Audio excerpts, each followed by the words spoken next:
Ang mabuting balita ng Panginoon, ayon kay San Lucas.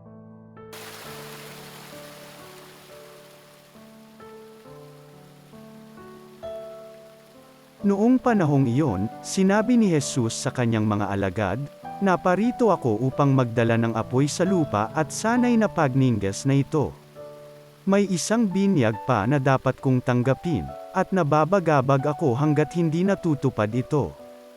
Akala ba ninyo'y pumarito ako upang magdala ng kapayapaan sa lupa? Sinasabi ko sa inyo, hindi kapayapaan kundi pagkakabaha-bahagi. Mula ngayon, ang 5 katao sa isang sambahayan ay mababahaji, 3 laban sa 2 at 2 laban sa 3.